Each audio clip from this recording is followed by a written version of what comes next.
Unity fight media ప్రేక్షకులు నమస్తే. తెలంగాణ రాష్ట్ర రెవెన్యూ శాఖ మంత్రి పొంగులేటి శ్రీనివాసరెడ్డి ఖమ్మం జిల్లా సత్తుపల్లి నియోజకవర్గ పరిధిలోని కల్లూరు మండలంలో గల తన స్వగ్రామమైన నారాయణపురం గ్రామంలో పార్లమెంట్ ఎన్నికల సందర్భంగా తన ఓటు హక్కును తన కుటుంబ సభ్యులతో కలిసి వినియోగించుకున్నారు. అయితే ఆయనతో పాటు కాంగ్రెస్ పార్టీ కార్యకర్తలు, మట్ట, తుమ్మల, పొంగులేటి వర్గీయులు భారీ సంఖ్యలో తమ ఓటు హక్కును అక్కడ వినియోగించుకున్న పరిస్థితి ఉంది.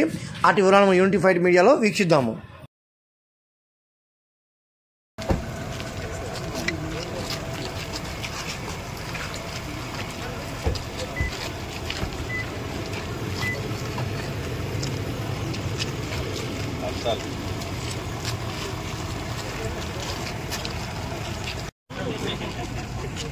అయిపోయిందా? వెనక్కి మీరు వెనక్కి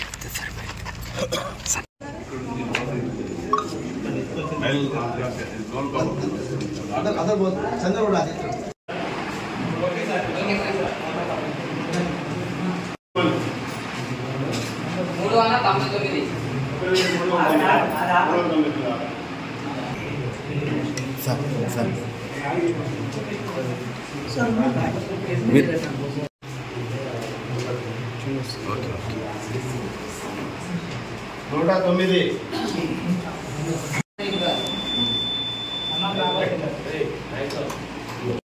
కొంచెం ఎన్నుకోండి. కొంచెం 957 ఫిక్స్ అయినట్టేనా? Okay sir, okay done.